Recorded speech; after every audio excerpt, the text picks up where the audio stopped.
Hello दोस्तों, मैं आपका दोस्त संदीप। आज के वीडियो में आपके लिए आया हूँ सीटेट जिला एग्जाम 2024 अति महत्व प्रश्नोत्तर। यह क्लास सीटेट वालों के लिए इतनी महत्वपूर्ण लिए है क्योंकि यह प्रश्न आप सेट में पहले कई बार बच जा चुके हैं और आगे बनने की संभावना हो सकती है। तो आप सभी वीडियो का अंत बन रहे और वीडियो शेयर करते हैं जिससे हमें दोस्तों को फायदा मिल सके। इससे पहले हमारे चैनल पर नया चैनल को सब्सक्राइब करना ना भूलें। चलो दोस्तों, आज की क्लास शुरू करते हैं। क्वेश्चन नंबर आपकी एक है, भाषा का मुख्य कौशल है ए लिखना सुनना, बी पढ़ना, सी बोलना या डी उपयुक्त बी। क्वेश्चन नंबर एक का राइट आंसर है ऑप्शन डी उपयुक्त बी। भाषा के मुख्य कौशल आपके लिखना और सुनना, पढ़ना और बोलना भाषा के एक सभी क्या मुख्य कौशल है। क्वेश्चन नंबर आपके दो है, भाषा के मुख्य तत्व होते हैं ए ध्वनि, बी संकेत, सी चिन्ह या डी सभी। क्वेश्चन नंबर आपके दो हैं, इसका राइट आंसर ऑप्शन डी सभी। भाषा के मुख्य तत्व ध्वनि भी होता है, संकेत भी होता है, चिन्ह भी होता है। क्वेश्चन नंबर आपके हैं तीन, बालक को भाषा शिक्षण की शिक्षा देने का माध्यम होना चाहिए ए राष्ट्रभाषा, बी मातृभाषा, सी द्वितीय भाषा या डी प्रादेशिक भाषा। क्वेश्चन नंबर आपके तीन है, इसका राइट आंसर ऑप्शन बी मातृभाषा है।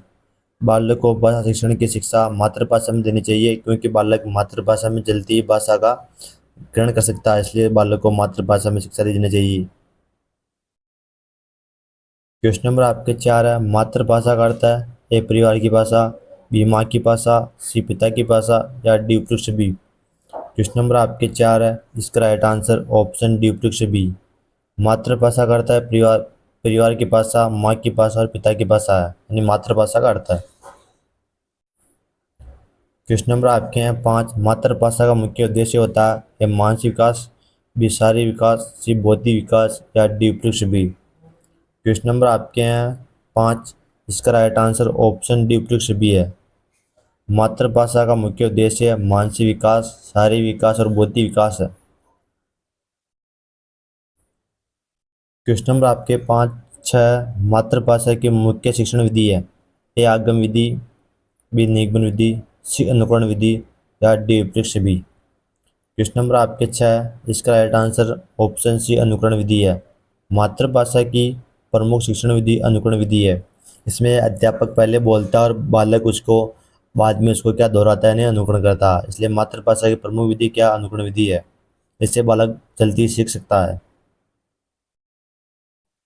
क्वेश्चन नंबर आपके हैं सात, भाषा अध्ययन के कारण होते हैं ए भाषा विज्ञान, बी व्याकरण, सी भाषा कौशल या डी उपयुक्त बी। क्वेश्चन नंबर सात का राइट आंसर है ऑप्शन डी उपयुक्त बी। भाषा अध्ययन के कारण भाषा विज्ञान, व्याकरण और भाषा कौशल उपयुक्त भी होते हैं। क्वेश्चन नंबर आपके आठ है, शिक्षण अधिगम प्रबंधन पट्टे के प्रवर्तक हैं A B S Bloom, B Robert Glaser, C B O Smith, D I K Davis. Question number आपके आठ है, इसका right answer option D I K Davis. शिक्षण अधिगम प्रबंधन पट्टे के प्रवर्तक आई के डेविस है। क्वेश्चन नंबर आपके नौ, शिक्षा के उद्देश्यों का वर्गीकरण किया A Robert Mager, B Robert Miller, C B S Bloom या डी बी ओ स्मिथ।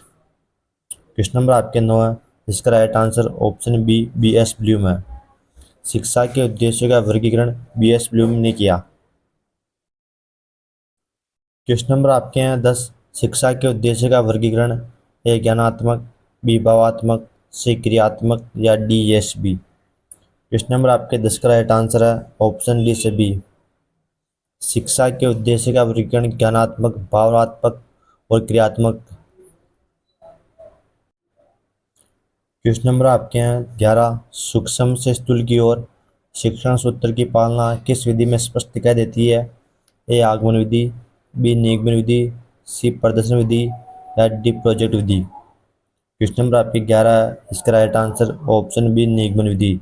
सूक्ष्म से स्थूल की ओर शिक्षण विधि की पालना कौन सी निगमन विधि में स्पष्ट दिखाई देती है, जबकि आगमन विधि में क्या, आगमन विधि आपके स्थूल से सूक्ष्म की ओर, किसकी ओर, स्थूल से सूक्ष्म की ओर शिक्षण विधि की पालना स्पष्ट दिखाई देती है। इसलिए आपके क्वेश्चन नंबर है क्या, राइट आंसर ऑप्शन बी है। सूक्ष्म से स्थूल की ओर शिक्षण सूत्र की पालना निगमन विधि में स्पष्ट दिखाई देती है। क्वेश्चन नंबर आपके 12, प्रयोगशाला में कार्य करते समय विद्यार्थी किस विधि का अनुसरण करता है? ए आगमन विधि, बी निगमन विधि, सी प्रदर्शन विधि या डी प्रोजेक्ट विधि। क्वेश्चन नंबर 12 का राइट आंसर है ऑप्शन है आगमन विधि। प्रयोगशाला में कार्य करते समय विद्यार्थी आगमन विधि का अनुसरण करता है। क्वेश्चन नंबर आपके हैं 13, प्राथमिक कक्षाओं के विद्यार्थियों के लिए कौन सी विधि आपकी दृष्टि से उत्तम होगी? ए व्याख्यान विधि, बी समस्या समाधान विधि, सी आगमन विधि या डी निगमन विधि। क्वेश्चन नंबर आपके 13 का राइट आंसर है ऑप्शन सी आगमन विधि। प्राथमिक कक्षाओं के विद्यार्थियों के लिए आगमन विधि आपकी दृष्टि से उत्तम है। क्वेश्चन नंबर आपके हैं 14, हिंदी भाषा में स्वरों की संख्या होती है? ए 11, बी 12, सी 13 या डी 14। क्वेश्चन नंबर आपके हैं 14, इसका right answer option A 11। Hindi भाषा में स्वरों की संख्या 11 होती है। और आपके 11 स्वर कौन कौन से, इसका उत्तर आप कमेंट में करें। आपके 11 स्वर कौन कौन से, इसका उत्तर आपको क्या कमेंट में करना है। क्वेश्चन नंबर आपके हैं 15, हिंदी भाषा में मूल व्यंजनों की संख्या होती है? ए 40, बी 47, सी 31 या डी 33। क्वेश्चन नंबर आपके हैं 15, इसका right answer option D. Hindi भाषा में मूल व्यंजनों की संख्या आपके 33 होती है। क्वेश्चन नंबर आपके हैं 16, भाषा के प्रथम सार्थक क्या होती है? ए अक्षर, बी शब्द, सी वाक्य या डी कोई नहीं। क्वेश्चन नंबर 16 का राइट आंसर ऑप्शन बी शब्द। भाषा की प्रथम सार्थक इकाई शब्द होती है। क्वेश्चन नंबर आपके 17, गद्य साहित्य का मुख्य प्रकार या स्वरूप है? ए सृजनात्मक गद्य, बी वर्णनात्मक गद्य, सी भावात्मक गद्य या डी उपयुक्त बी। क्वेश्चन नंबर 17 का राइट आंसर ऑप्शन ए सृजनात्मक गद्य है। गद्य साहित्य का मुख्य प्रकार या स्वरूप सृजनात्मक गद्य है। क्वेश्चन नंबर आपके हैं 18, गद्य शिक्षण की मुख्य विधि है? ए उद्बोधन विधि, बी प्रवचन विधि, सी स्पष्टीकरण विधि या डी उपयुक्त बी। क्वेश्चन नंबर 18 का राइट आंसर है ऑप्शन डी उपयुक्त बी। गद्य शिक्षण के आपके गद्य शिक्षण की उद्बोधन विधि, प्रवचन विधि और स्पष्टीकरण विधि उपयुक्त भी विधियां आपके क्या गद्य शिक्षण की मुख्य विधि है। क्वेश्चन नंबर आपके यहाँ 19, माध्यमिक स्तर पर गद्य शिक्षण की विधि प्रयोग में ली जाती है? ए अर्थबोध विधि, बी प्रवचन विधि, सी स्पष्टीकरण विधि या डी उपयुक्त भी। क्वेश्चन नंबर 19 का राइट आंसर ऑप्शन डी उपयुक्त भी। माध्यमिक स्तर पर गद्य शिक्षण की अर्थबोध विधि, प्रवचन विधि या स्पष्टीकरण विधि उपयुक्त सभी विधियों प्रयोग में ली जाती है। क्वेश्चन नंबर आपके यहाँ 20, व्याकरण शिक्षण की मुख्य विधि है? ए आगमन विधि, बी निगमन विधि, सी आगमन निगमन विधि या डी इनमें से कोई नहीं। क्वेश्चन नंबर आपके 12, इसका राइट आंसर ऑप्शन सी आगमन निगमन विधि। क्योंकि आगमन विधि में उदाहरण से नियम की ओर चलती है और निगमन विधि नियम से उदाहरण की ओर चलती है। अगर आप व्याकरण पढ़ते हो तो इसमें दोनों चलती है। आपको जैसे कोई संधि पढ़ाते हैं तो पहले आपको क्या पढ़ाते हैं, जैसे किसी में आपको उदाहरण बता दिया बाद में नियम बताते हैं, और किसी उदाहरण के अंदर आपको पहले नियम बताते हैं बाद में उदाहरण बताते हैं। इसलिए आपके व्याकरण शिक्षण की मुख्य विधि आगमन निगमन विधि है। आपको ये वीडियो कैसी लगी? अच्छी लगी लाइक करें और आपको बताना 20 में से कितने परसेंट सही किए इसका तो आप कमेंट में करें।